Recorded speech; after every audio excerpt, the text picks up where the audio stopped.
दीन गोविंद रे मुरारे, हे नाथ नारायण वासुदेव। श्री कृष्ण गोविंद रे मुरारे, हे नाथ नारायण वासुदेव। हे नाथ नारायण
जब भीष्म पितामह ब्रह्म में लीन हो गए तो सारे देवता और वहाँ जो कोई भी उपस्थित थे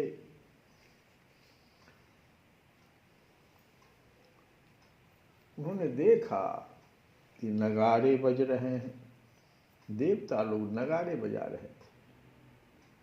साधु स्वभाव के वो राजा उनकी प्रशंसा करने लगे और आकाश से पुष्पों की वर्षा होने लगी। सूत जी कहते हैं कि शौनक जी युधिष्ठिर जी ने उनके मृत शरीर की अंत्येष्टि क्रिया कराई और कुछ समय के लिए वे शोकमग्न हो गए।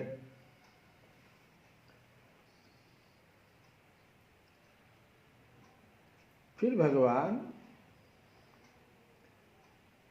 श्री कृष्ण के साथ युधिष्ठिर जी हस्तिनापुर चले आए और उन्होंने वहाँ अपने चाचा धृतराष्ट्र और तपस्विनी गांधारी को ढाढ़स बंधाया।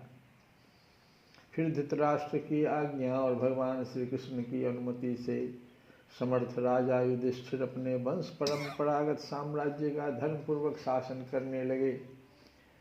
शौनक जी ने पूछा सूत जी से कि धार्मिक शिरोमणि महाराज युधिष्ठिर ने अपनी पैतृक संपत्ति को हड़प जाने के इच्छुक आतताइयों का नाश करके अपने भाइयों के साथ किस प्रकार से राज्य शासन किया और कौन कौन से काम किए, क्योंकि भोगों में तो उनकी प्रवृत्ति थी ही नहीं। फिर जब भोग में उनकी प्रवृत्ति नहीं थी तो फिर राज्य शासन किस प्रकार से किया अपने भाइयों के साथ और कौन कौन से काम किए, सब बताइए। तो सूत जी कहते हैं कि संपूर्ण सृष्टि को उज्जीवित करने वाले भगवान श्री हरि परस्पर की कलहाग्नि से दग्ध कुरु वंश को पुनः अंकुरित कर और युधिष्ठिर को उनके राज्य सिंहासन पर बैठाकर बहुत प्रसन्न हुए। भीष्म पितामह और भगवान श्री कृष्ण के उपदेशों के श्रवण से उनके अंतःकरण में विज्ञान का उदय हुआ और भ्रांति मिट गई। भगवान के आश्रय में रहकर वे समुद्र पर्यंत सारी पृथ्वी का इंद्र के समान शासन करने लगे। भीमसेन आदि उनके भाई पूर्ण रूप से उनकी आज्ञाओं का पालन करते थे। युधिष्ठिर के राज्य में आवश्यकता अनुसार यथेष्ट वर्षा होती थी। पृथ्वी में समस्त अभिष्ट वस्तुएं पैदा होती थी। बड़े बड़े थनों वाली बहुत सी गौएं प्रसन्न रहकर गौशालाओं को दूध से सींचती रहती थी। नदियाँ, समुद्र, पर्वत, वनस्पति, लताएं और औषधियाँ प्रत्येक ऋतु में यथेष्ट रूप से अपनी अपनी वस्तुएं राजा को देती थी।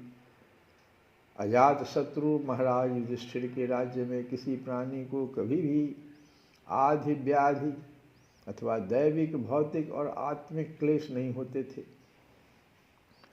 अपने बंधुओं का शोक मिटाने के लिए और अपनी बहन सुभद्रा की प्रसन्नता के लिए भगवान श्री कृष्ण कई महीनों तक हस्तिनापुर में ही रहे। फिर जब उन्होंने राजा युधिष्ठिर से द्वारिका जाने की अनुमति मांगी तब राजा ने उन्हें अपने हृदय से लगाकर स्वीकृति दे दी। भगवान उनको प्रणाम करके रथ पर सवार हुए। अब कुछ लोग जो समान उम्र वाले ने उनका आलिंगन किया और छोटी उम्र वालों ने उनको प्रणाम किया भगवान को। उस समय सुभद्रा, द्रौपदी, कुंती, उत्तरा, गांधारी, धृतराष्ट्र, युत्सु, कृपाचार्य, नकुल, सहदेव, भीमसेन, धौम्य और सत्यवती आदि सब मूर्छित से हो गए। जब भगवान चलने लगे तो ये सब मूर्छित हो गए। वे सारंग पानी श्री कृष्ण का विरह नहीं सह सके। भगवत भक्त सत्पुरुषों के संग से जिसका दुस्संग छूट गया है वह विचारशील पुरुष भगवान के मधुर मनोहर सुयस को एक बार ही सुन लेने पर फिर उसे छोड़ने की कल्पना भी नहीं करता। उन्हीं भगवान के दर्शन तथा स्पर्श से उनके साथ आलाप करने से तथा साथ ही साथ सोने उठने बैठने और भोजन करने से जिनका संपूर्ण हृदय उन्हें समर्पित हो चुका था, वे पांडव भला उनका विरह कैसे सह सकते थे। उनका चित्त द्रवित हो रहा था। वे सब निर्निमेष नेत्रों से भगवान को देखते हुए स्नेह बंधन से बंधकर जहाँ तहाँ दौड़ रहे थे। भगवान श्री कृष्ण के घर से चलते समय उनके बंधुओं की स्त्रियों के नेत्र उत्कंठा सुमरते हुए आंसुओं से भर आए, परंतु इस भय से कि कहीं यात्रा के समय असगुन न हो जाए, उन्होंने बड़ी कठिनाई से उन्हें रोक लिया। भगवान के प्रस्थान के समय मृदंग, शंख, भेरी, बीना, ढोल, नरसिंगे, धुंधुरी, नगाड़े, घंटे और दुम्भियाँ आदि बाजे बजने लगे। भगवान के दर्शन की लालसा से कुरुवंश की स्त्रियाँ अटारियों पर चढ़ गई और प्रेम, लज्जा एवं मुस्कान से युक्त चितवन से भगवान को देखती हुई उन पर पुष्पों की वर्षा करने लगी। उस समय भगवान के प्रिय सखा घुंघराले बालों वाले अर्जुन ने अपने प्रियतम श्री कृष्ण का वह श्वेत छत्र, जिसमें मोतियों की झालर लटक रही थी और जिसका डंडा रत्नों का बना हुआ था, अपने हाथ में ले लिया। उद्धव और सात्विकी बड़े विचित्र एवं चमट ढुलाने लगे। मार्ग में भगवान श्री कृष्ण पर चारों ओर से पुष्पों की वर्षा हो रही थी। बड़ी ही मधुर झांकी थी। जहाँ तहाँ ब्राह्मणों के दिए हुए सत्य आशीर्वाद सुनाई पड़ रहे थे। वे सगुण भगवान के तो अनुरूप ही थे, क्योंकि उनमें सब कुछ है, परंतु निर्गुण के अनुरूप नहीं थे, क्योंकि उनमें कोई प्राकृतिक गुण नहीं है। हस्तिनापुर की कुलीन रमणियाँ, जिनका चित्त भगवान श्री कृष्ण में रम गया था, आपस में ऐसी बातें कर रही थी जो सबके कान और मन को आकृष्ट कर रही थी। वह आपस में कह रही थी, सखियों, ये वे ही सनातन परम पुरुष हैं जो प्रलय के समय भी अपने अद्वितीय निर्विशेष स्वरूप में स्थित रहते हैं। उस समय सृष्टि के मूल ये तीनों गुण भी नहीं रहते। जगदात्मा ईश्वर में जीव भी लीन हो जाते हैं और महत्व तत्व आदि समस्त शक्तियाँ अपने कारण अव्यक्त में सो जाती है। उन्होंने ही फिर अपने नाम रूप रहित स्वरूप में नाम रूप के निर्माण की इच्छा की तथा अपनी काल शक्ति से प्रेरित प्रकृति का, जो कि उनके अंशभूत जीवों को मोहित कर लेती है और सृष्टि की रचना में प्रवृत्त रहती है, अनुसरण किया और व्यवहार के लिए वेद आदि शास्त्रों की रचना की। इससे लगता ऐसा है कि जो स्त्रियां थी वे बहुत विद्वान थी, शास्त्रों की विद्वान थी, तब तो आपस में इस तरह की बात कर रही थी। वो कह रही थी कि इस जगत में जिसके स्वरूप का साक्षात्कार जितेंद्रिय योगी अपने प्राणों को बस में करके भक्ति से प्रफुल्लित निर्मल हृदय में किया करते हैं, ये श्री कृष्ण वही साक्षात परब्रह्म है। वास्तव में इन्हीं की भक्ति से अंतःकरण की पूर्ण शुद्धि हो सकती है, योग आदि के द्वारा नहीं। हे सखी, वास्तव में ये वही है जिनकी सुंदर लीलाओं का गायन वेदों में और दूसरे गोपनीय शास्त्रों में व्यास आदि रहस्यवादी ऋषियों ने किया है, जो एक अद्वितीय ईश्वर है और अपनी लीला से जगत की सृष्टि पालन तथा संहार करते हैं, परंतु उनमें आसक्त नहीं होते। जब तामसी बुद्धि वाले राजा धर्म से अपना पेट पालने लगते हैं, तब ये ही सत्य गुण को स्वीकार कर ऐश्वर्य, सत्य, रित, दया और यश प्रकट करते और संसार के कल्याण के लिए युग युग में अनेकों अवतार धारण करते हैं। ये सखियां देखो आपस में किस तरह से बात कर रही है, ये समझने की चीज़ है। भगवान के गुण को ये स्त्रियां कैसे जानती है। अहो, यह यदुवंश परम प्रशंसनीय है, क्योंकि लक्ष्मीपति पुरुषोत्तम श्री कृष्ण ने जन्म ग्रहण करके इस वंश को सम्मानित किया है। वह पवित्र मधुवन ब्रजमंडल भी अत्यंत धन्य है, जिसे इन्होंने अपने शैशव एवं किशोरावस्था में घूम फिर कर सुशोभित किया है। बड़े हर्ष की बात है कि द्वारिका ने स्वर्ग के यश का तिरस्कार करके पृथ्वी के पवित्र यश को बढ़ाया है।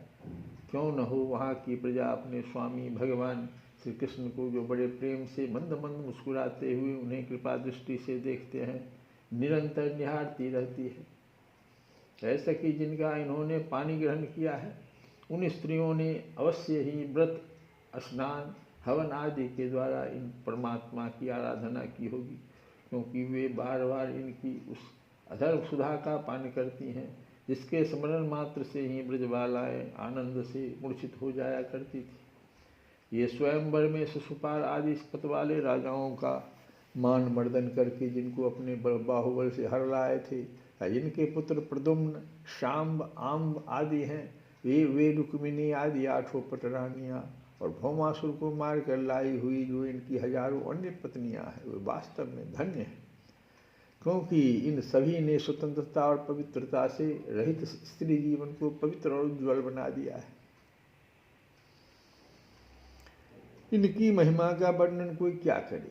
इनके स्वामी साक्षात कमल नयन भगवान श्री कृष्ण हैं, जो नाना प्रकार की प्रिय चेष्टाओं तथा पारिजात प्रिय वस्तुओं की भेंट से इनके हृदय में प्रेम एवं आनंद की अभिवृद्धि करते हुए कभी एक क्षण के लिए भी इन्हें छोड़कर दूसरी जगह नहीं जाते। हस्तिनापुर की स्त्रियां इस प्रकार बातचीत कर ही रही थी कि भगवान श्री कृष्ण मंद मुस्कान और प्रेम पूर्ण चितवन से उनका अभिनंदन करते हुए वहां से विदा हो गए। अजात शत्रु युधिष्ठिर ने भगवान श्री कृष्ण की रक्षा के लिए हाथी, घोड़े, रथ और पैदल सेना उनके साथ कर दी। उन्हें स्नेह बस यह शंका हो आई थी कि कहीं रास्ते में शत्रु इन पर आक्रमण न कर दे। सुदृढ़ प्रेम के कारण कुरुवंशी पांडव भगवान के साथ बहुत दूर तक चले गए।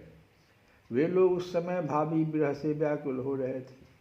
भगवान श्री कृष्ण ने उन्हें बहुत आग्रह करके विदा किया और सात्विकी, उद्धव आदि प्रेमी मित्रों के साथ द्वारिका की यात्रा की।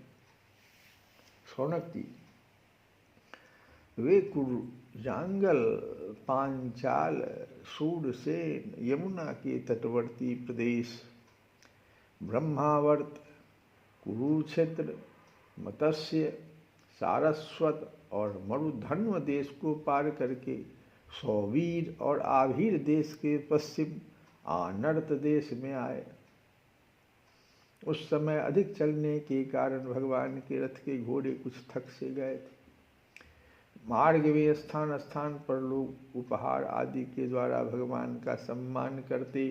सायंकाल होने पर वे रथ पर से भूमि पर उतर आते और जलाशय पर जाकर संध्या वंदन करते। यह उनकी नित्यचर्या थी। सूत जी कहते हैं कि श्री कृष्ण ने अपने समृद्ध आनर्त देश में पहुंचकर कितने देशों को उस समय पार किया। हस्तिनापुर से जब चले हैं द्वारिका के लिए, तो कुरुयांगल, पांचाल, शूरसेन, यमुना के तटवर्ती प्रदेश, ब्रह्मावर्त, कुरुक्षेत्र, मत्स्य, सारस्वत और मरुधन्व देश को पार करके तब सौवीर और आभीर देश के पश्चिम आनर्त देश में आए। यहाँ आनर्त देश में, और श्री कृष्ण ने अपने समृद्ध आनर्त देश में पहुंचकर वहाँ के लोगों की विरह वेदना बहुत कुछ शांत करते हुए अपना श्रेष्ठ पांचजन्य नामक शंख बजाया। भगवान के ओठों की लाली से लाल हुआ वह श्वेत वर्ण का शंख बजते समय उनके कर कमलों में ऐसा शोभायमान हुआ जैसे लाल रंग के कमलों पर बैठकर कोई राजहंस उच्च स्वर से मधुर गान कर रहा हो। भगवान के शंख की वह ध्वनि संसार के भय को भयभीत करने वाली है। उसे सुनकर सारी प्रजा अपने स्वामी श्री कृष्ण के दर्शन की लालसा से नगर के बाहर निकल आए। भगवान श्री कृष्ण आत्मा राम हैं। वे अपने आत्मलाभ से ही सदा सर्वदा पूर्ण काम हैं। फिर भी जैसे लोग बड़े आदर से भगवान सूर्य को भी दीप दान करते हैं, वैसे ही अनेक प्रकार की भेंटों से प्रजा ने श्री कृष्ण का स्वागत किया। सबके मुख कमल प्रेम से खिल उठे। वे हर्ष गद गद वाणी से सबके सुहृद और संरक्षक भगवान श्री कृष्ण की ठीक वैसे ही स्तुति करने लगे जैसे बालक अपने पिता से अपनी तोतली बोली में बातें करता है। सब लोग भगवान की स्तुति कर रहे हैं। प्रभु तुम साचे मन के मीता, प्रभु तुम साचे मन के मीता, प्रभु तुम साचे मन के मीता।